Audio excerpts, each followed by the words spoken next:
அல்லேலூயா. ஒரு வசனத்தை எடுப்போம். சங்கீதம் 66:12.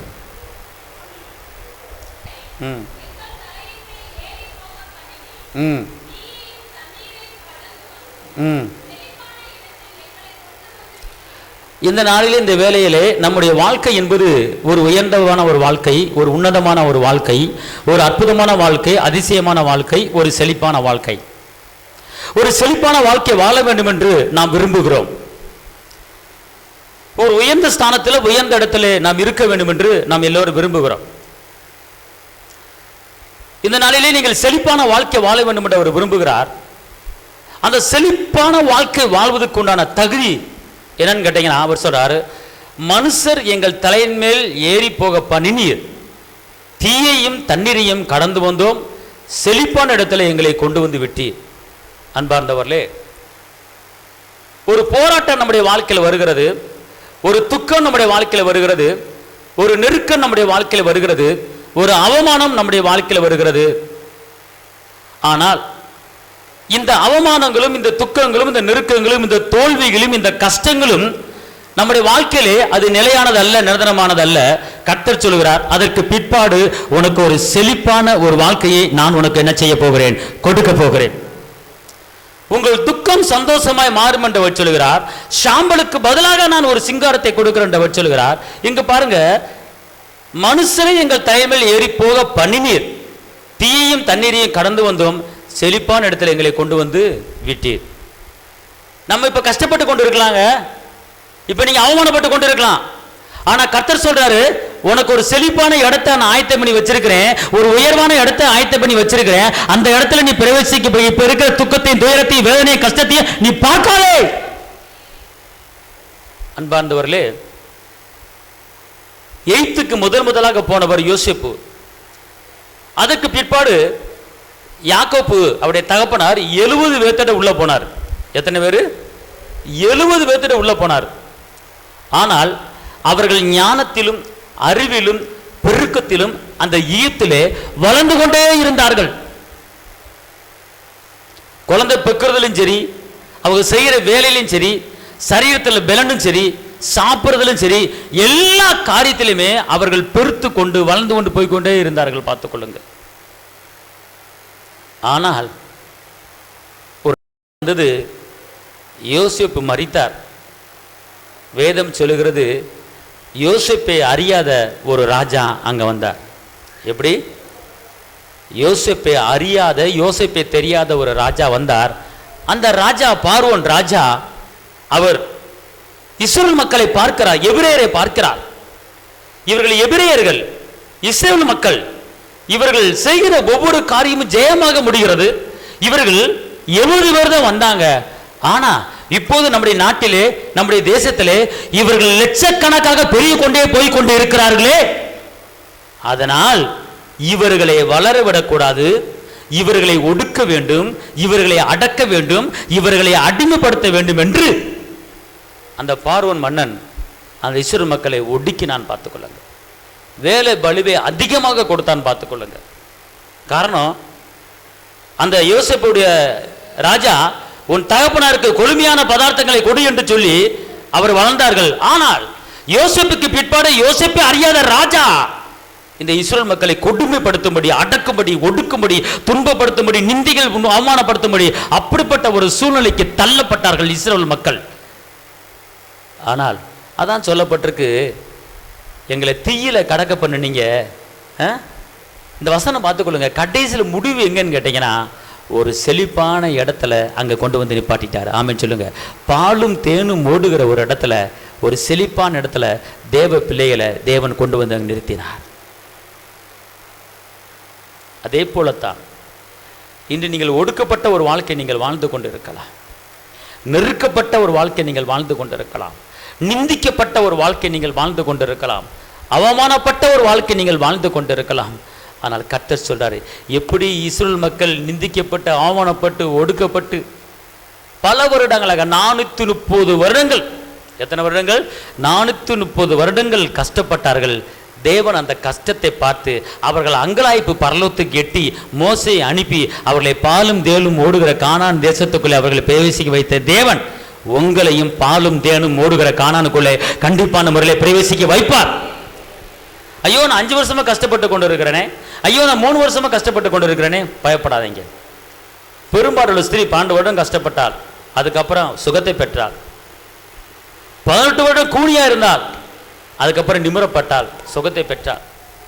அன்பார்ந்தவர்களே, எத்தனை வருடம் நீங்க கஷ்டப்பட்டாலும் 38 வருடமா விவசாய குலத்தில் இருந்தவனை எந்திரிச்சு நடக்க வச்சு சுகத்தை கொடுத்து அனுப்பின தேவன் உங்களுக்கு எத்தனை வருடங்கள் பலவீனங்கள் இருந்தாலும் சரி, எத்தனை வருடங்கள் உங்களுக்கு போராட்டம் இருந்தாலும் சரி, எத்தனை வருடங்கள் பிசாசு உங்களை தொடர்ந்து வந்து கொண்டிருந்தாலும் சரி, எத்தனை வருடங்களுக்கு அவமானம் இருந்தாலும் சரி, எல்லாத்துக்கும் முடிவு வந்து விட்டது. கர்த்தர் உங்களை எல்லா இடத்துல இருந்து விடுதலை கொடுத்து உங்களை பாலும் தேனும் மூடுகிற ஒரு கானானுக்குள்ளே உங்களை பிரவேசி வைக்க போற. கைத்திட்டு அப்பாக்கு நன்றி சொல்லுங்க. அல்லேலூயா, ஆமென். கர்த்தர் உங்களை எல்லாத்தையும் செழிப்பான இடத்துக்குள்ள கொண்டு வந்து வைக்க போறார். ஆமென். எல்லாம் சொல்லுங்க, கர்த்தர் என்னை பாலும் தேனும் ஓடுகிற கானான் தேசத்துக்குள்ளே ஒரு செழிப்பான இடத்துல என்னை கொண்டு வைக்க போறார். நான் தோத்து போனவன் அல்ல, நான் ஜெயிக்க பிறந்தவன். செழிப்பு என் வாழ்க்கையில் இருக்கு. அல்லேலூயா, அல்லேலூயா. எல்லாம் சொல்லுங்க, நீதிமான் பனைமரத்தை போல செழிப்பான். நீதிமான் பனைமரத்தை போல செழிப்பான். சங்கீதம் 92:12 அதை வாசிங்க பார்ப்போம். நீதிமான் பனைமரத்தை போல செழிப்பானா. இங்க இருங்களேன். இப்போ இன்னைக்கு நான் சொல்லப்படுகிற ஒவ்வொரு காரியத்தை நீங்கள் கொஞ்சம் கவனித்து கேளுங்கள். உங்களுடைய கைது செய்கிற வேலையில் செழிப்பு,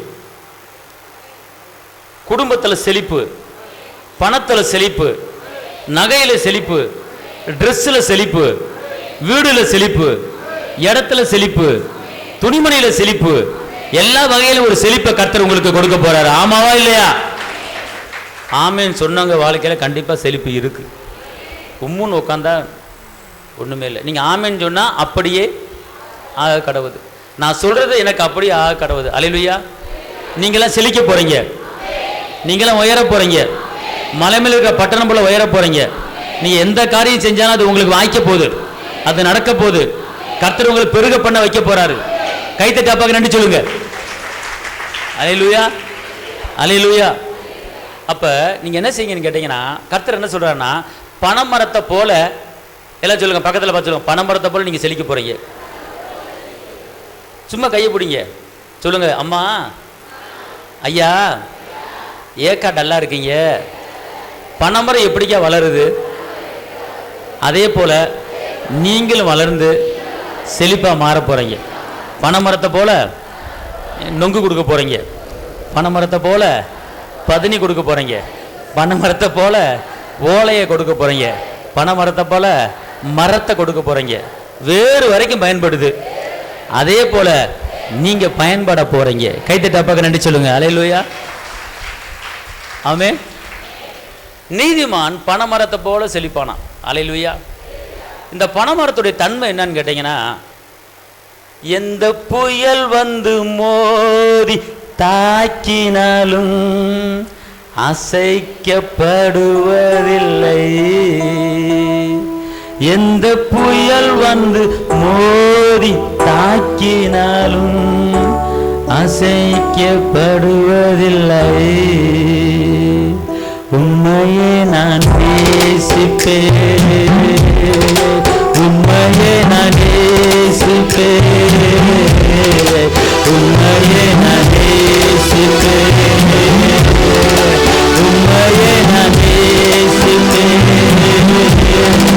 உன்னதரே ஏசையா, எந்த புயல் வந்து மோதி தாக்கினாலும் அசைக்கப்படுவதில்லை.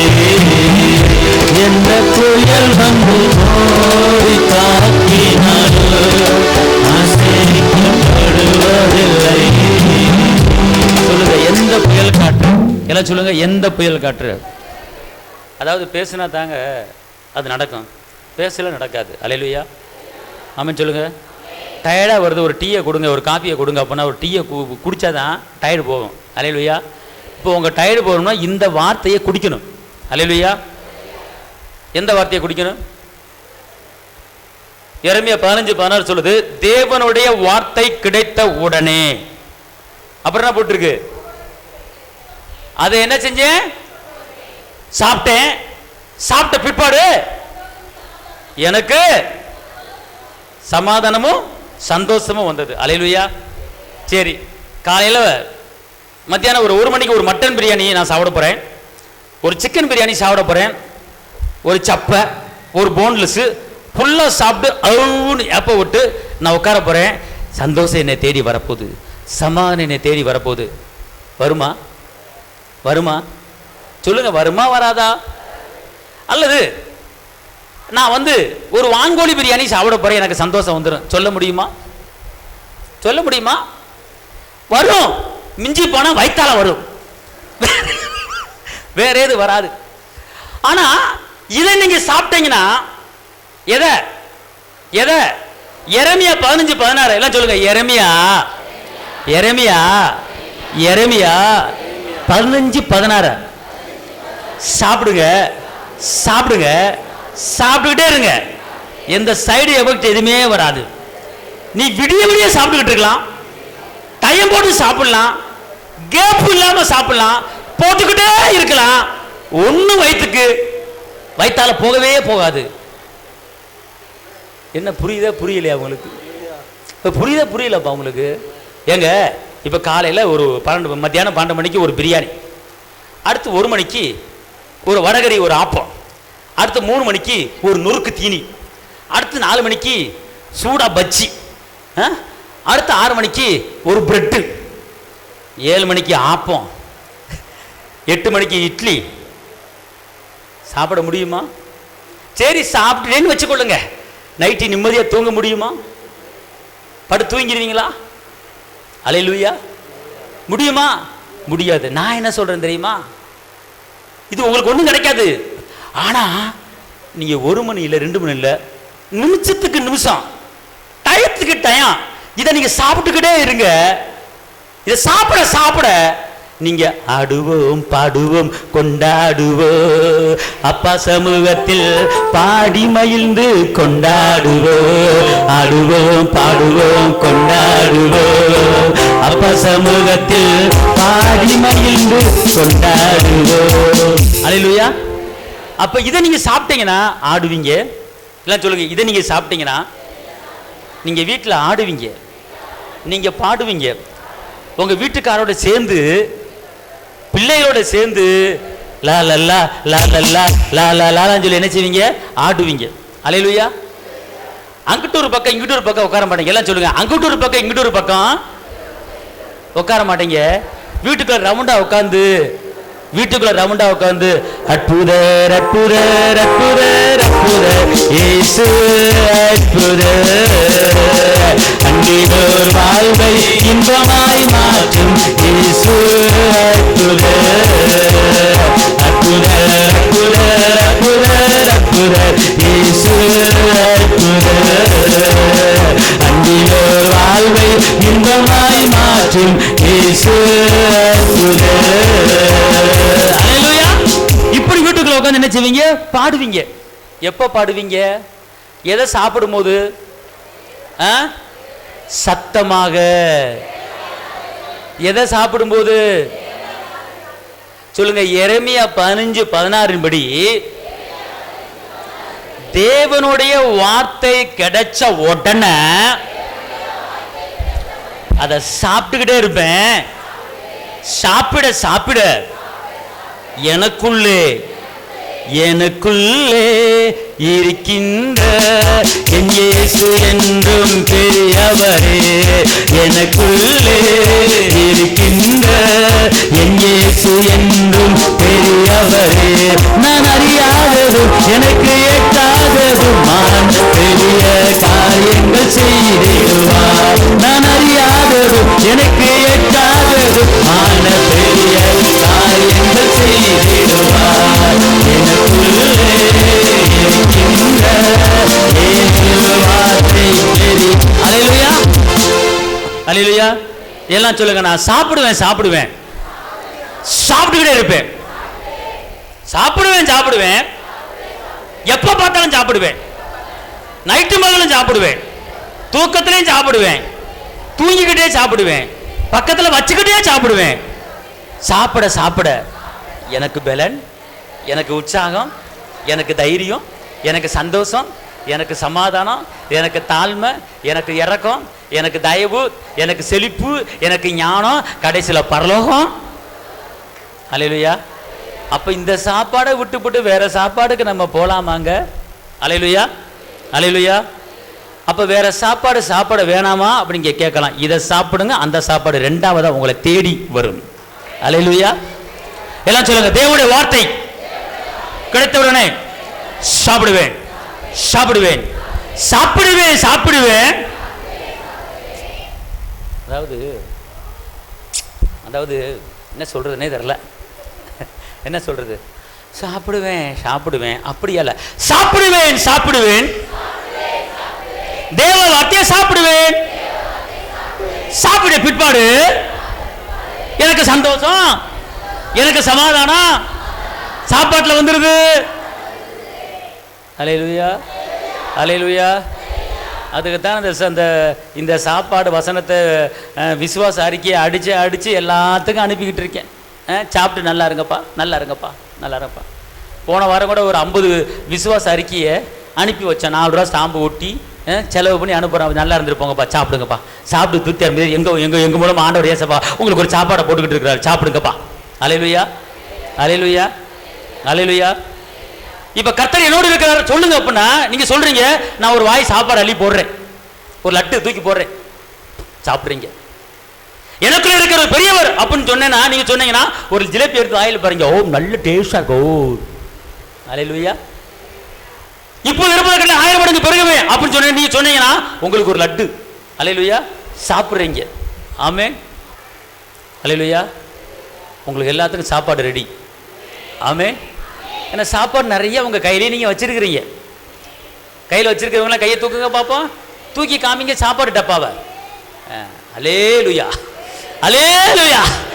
அப்பா ஒரு ஒரு ஒரு கஜானாவே இருக்கு உங்க இதுக்குள்ள, எல்லாமே என்ன செய்யுது, அடங்கி இருக்கு. ஆமென். அல்லேலூயா. இப்போ புரியுதாங்க உங்களுக்கு?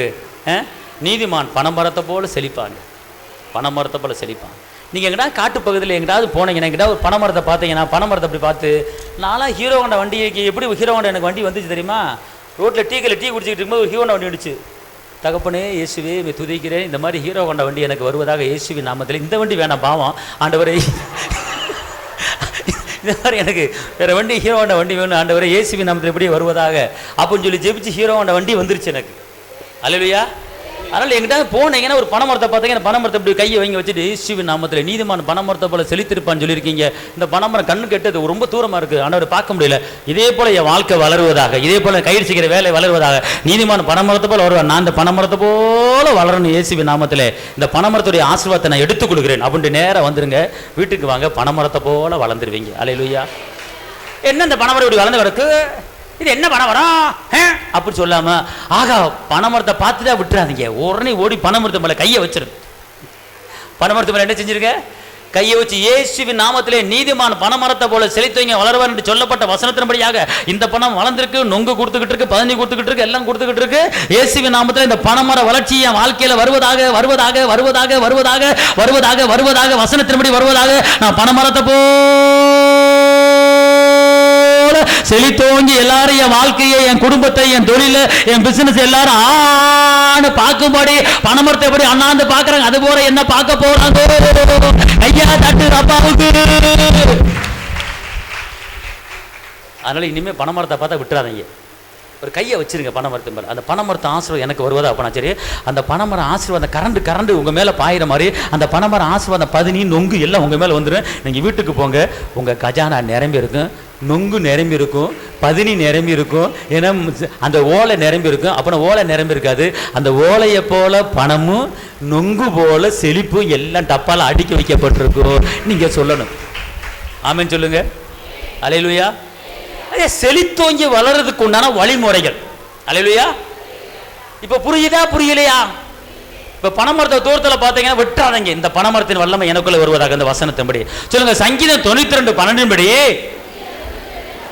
பனைமர வளர்ச்சி எனக்கு உண்டாவதாக. அல்லேலூயா, அல்லேலூயா. அதான் எவ்வளவு பெரிய புயல் காத்து வந்து மோதினாலும் இந்த பனைமரம் என்ன செய்யாது? விழுகாது. ஆமென் சொல்லுங்க. அடுத்து செழிக்கிறதுக்கு உண்டான வழி என்னன்னு கேட்டீங்கன்னா, நீதிமொழிகள் 28:25.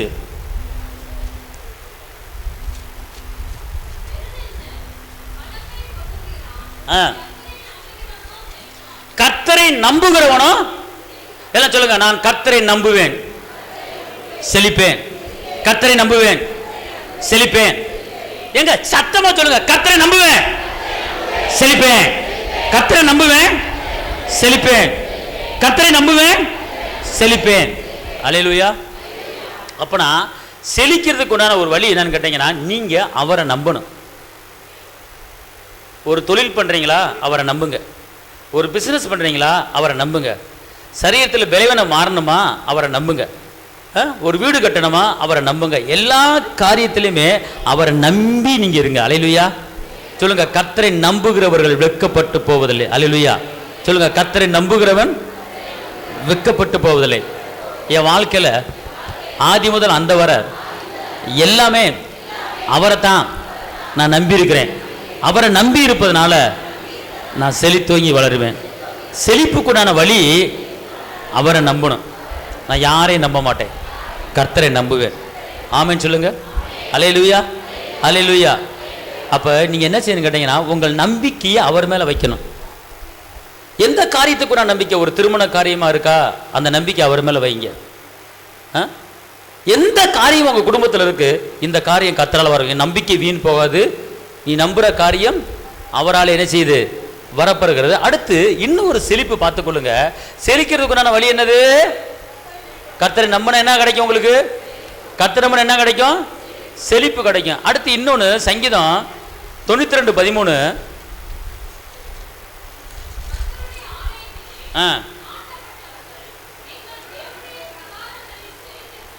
கர்த்தருடைய ஆலயத்திலே நாட்டப்பட்டவர்கள் எப்படி இருப்பார்களா?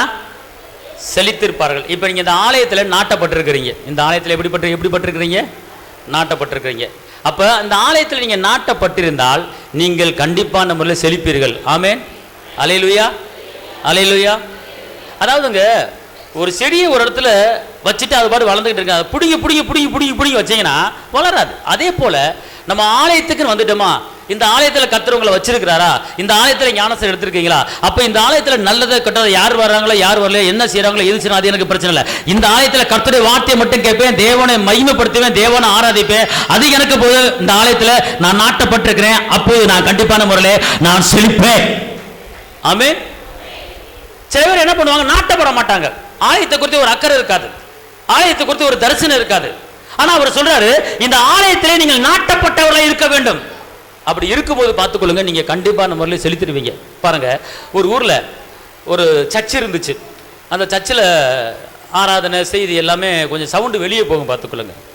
அப்போ பக்கத்தில் இருக்கிற ஒரு வாலிபு தம்பி அந்த சவுண்டெல்லாம் கேட்டுக்கிட்டே இருப்பா. அப்படியா செய்தியை கேட்பா, அப்படியா ஆராதனை கேட்பா, அப்படியா இப்படியே கேட்டுக்கொண்டே இருக்கும்போது திடீர்னு ஒரு நாள் உள்ளே தான் போய் பார்ப்போமே என்னதான் நடக்குது அப்படின்ட்டு உள்ளே வந்தா. அப்படியா உள்ளே வந்தவுடனே ஏதோ மனதில் ஒரு அமைதி, ஒரு சாந்தியை கிடைச்சிச்சான்.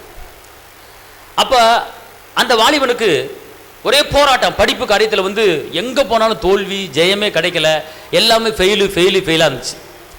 காலேஜில் படிச்சுக்கிட்டு இருக்கும்போது அவன் எதை எடுத்தாலும் ஃபெயிலு, ஜெயமே கிடைக்கல. அப்போ அந்த நேரத்தில் ஜெயம் கொடுக்கறத பற்றி என்ன செஞ்சுருக்கிறாங்க, பேசியிருக்கிறாங்க. அப்போ அந்த ஜெயம் பெற்றுக்கொள்வதற்கு என்ன செய்யணும் அப்படிங்கிற காரியத்தை சொல்லும்போது அந்த தம்பி அதை கேட்ச் பண்ணிட்டு அதை அப்படியே ஃபாலோ பண்ணிட்டே இருந்திருக்கா. அப்படி பார்த்துக்கொள்ளுது. கடைசியில் பார்த்தா பரீட்சை எழுதி எல்லாத்துலேயுமே பாஸ் ஆகிட்டா, அப்படி படித்து முடிச்சுட்டா. அப்படி இந்த ஆலயத்துக்கு வருவது போவது அவங்க வீட்டாருக்கு என்ன செய்யாது தெரியாது. பார்த்துக்கொள்ளுங்க.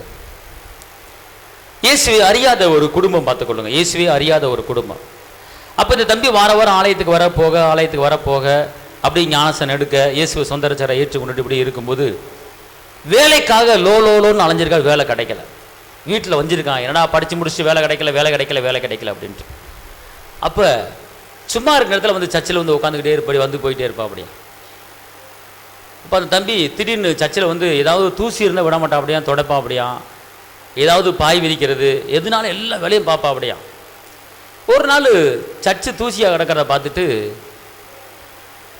தொடப்பையை எடுத்து விளக்கமாரி எடுத்து வச்சா கூட்டிக்கிட்டே இருந்தா அப்படியா. கூட்டிக்கிட்டே இருக்கும்போது ரோட்டில் அவங்க அம்மா போயிட்டாங்களாம். ரோட்டில் பார்த்தோன்னே இவன் தொடப்பை வச்சு கூட்டிக்கிட்டு இருக்கும்போது பார்த்தோம் நாங்கள் அம்மா, அட பாவிட்டே என்னடா இங்கே வந்து கூட்டிக்கிட்டு இருக்க, ஏண்டா வீட்டில் ஒரு வேலை பார்க்க மாட்டேன், வீட்டில் கூட்ட மாட்டேன், இங்கே வந்து சர்ச்சை கூட்டிக்கிட்டு இருக்கியே, நீ உருப்படுவியா, நீ அப்படி போயிடும் இப்படி போயிடும் சொல்லி மண்ணள்ளி போட்டுச்சா. நீ வீட்டுக்கு வர வேணாண்டா போனா, நாங்கள் உன்னை எப்படி வளர்த்துருக்கோம் இப்படி போயிட்டே இங்கே வந்து விளக்கம் வச்சு கூட்டிக்கிட்டு இருக்கியே, நீ வீட்டில் ஒரு வேலை பார்க்க மாட்டேன்னு சொல்லி அவனை வையன் வஞ்சு அந்த அம்மா வெளியே இருந்து கற்றுக்கிட்டே இருந்தாங்களா. எல்லாரும் கூட்டம் போட்டு வேடிக்கை பார்த்தாங்களாம். ஒரு சர்ச்சை பண்ண நின்று அந்த அம்மா கத்துது, இங்கே வந்து விளக்கம் வச்சு கூட்டிக்கிட்டு இருக்கான் அப்படின்னு சொல்லி ஒரே சவுண்டை பார்த்துக்கொள்ளுங்க. அவன் அந்த இடத்துல தலை குனிஞ்சு நின்றானான். அவன் இருந்தாலும் இயேசு மேலே வச்ச நம்பிக்கையை விடவே இல்லை பார்த்துக்கொள்ளுங்க. அவன் இயேசுக்காக அந்த ஆலயத்தில் கூட்டுறது துடைக்கிறது வேலை கிடைக்கிற வரைக்கும் அந்த ஆலயத்தை அவ்வளோ சுத்தமாக வச்சுருந்தானா பார்த்துக்கொள்ளுங்க. திடீரென்று ஒரு பெரிய கம்பெனி வேலைக்கு வந்து ஸ்டார்டிங்லேயே முதல் சம்பளமே 1 லட்சம் சம்பளம் அப்படின்னு கிடைக்கிற மாதிரி ஒரு பெரிய வேலையை கர்த்தர் ஆயத்தம் பண்ணி கொடுத்துட்டாரு பார்த்துக்கொள்ளுங்க. கர்த்தர் அந்த இடத்துல அவனை தூக்கி எடுத்து நிப்பாட்டிட்டார் பார்த்துக்கொள்ளுங்க. இன்னைக்கு பெங்களூர் பட்டணத்தில் பயங்கரமான ஒரு செழிப்பான ஒரு நபராக இருக்கிறா. அப்படி இன்றைக்கி அந்த குடும்பமே இயேசுக்குள்ளே வந்துடுச்சு. அந்த குடும்பமே இயேசுவை சொந்த ரட்சகராக ஏற்றுக்கொண்டு இயேசு உயர்த்தினதை அந்த கண்கள் கண்டதை பார்த்துக்கொள்ளும். இது எப்படி இந்த செழிப்பு அப்படின்னு கேட்டிங்கன்னா, இந்த ஆலயத்தில் நிமித்தமாக ஆலயத்துக்கு வெளியே அவமானம் வந்துச்சு, கேலி பண்ணாங்க, பேசினாங்க, தப்பாக பேசினாங்க. வீட்டில் அம்மா வந்தாங்க, அப்பா வந்தார், அங்கே போகாதரான்னு வந்தாங்க, அங்கே போய் இனத்தரா கண்ட அலுவலியா கூட்டத்தில் போய் இனத்தரா கண்ட அலுவலியா உனக்கு என்னடா கிடச்சிச்சு அப்படின்னு சொல்லி தாறு மாறா என்ன செஞ்சாங்க, அவமானப்படுத்தினாங்க, நிந்திக்க உட்படுத்தினாங்க. ஆனால் எதையுமே பொருட்படுத்தி கொள்ளாமல் நான் கலப்பில் கால் வச்சுட்டா திரும்பி பார்க்க மாட்டேன், இயேசுக்கிட்ட நான் கால் வச்சுட்டேன் திரும்பி பார்க்க மாட்டேன், அவர் உயர்த்தினாலும் உயர்த்த விட்டாலும் சரி அவர் தான் எனக்கு வாழ்வுக்கு வழி, அவர் தான் ஜீவன், அவர் தான் சத்தியம் அப்படின்னு சொல்லி அந்த வாலிபன் இருந்த நிமித்தமாக எல்லார் கண்களுக்கு முன்பாக என் தேவன் அந்த வாலிபன் என்ன செஞ்சார், உயர்த்தினார். அன்பார்ந்தவர்களே, இது ஆலயத்தை குறித்து ஒரு அக்கறை, ஆலயத்திலே நாட்டப்பட்டவர்கள்.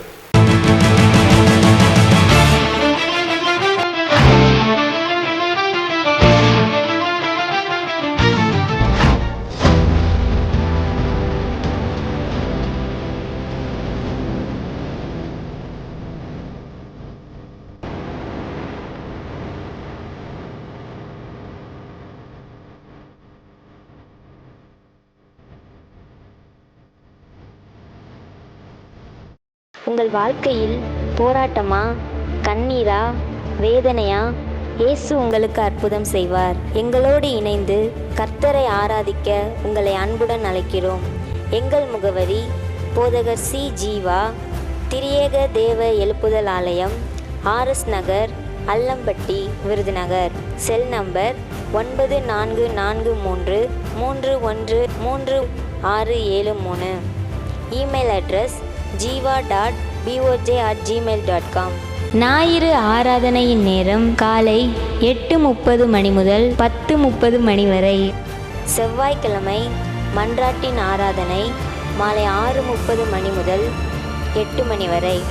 வெள்ளிக்கிழமை உபவாச கூட்டம் காலை 10 மணி முதல் 12 மணி வரை. மாதத்தின் 1ஆம் தேதி வாக்குத்தத்த ஆராதனை காலை 5 மணி முதல் 7 மணி வரை. கர்த்தர் உங்களை ஆசீர்வதிப்பாராக.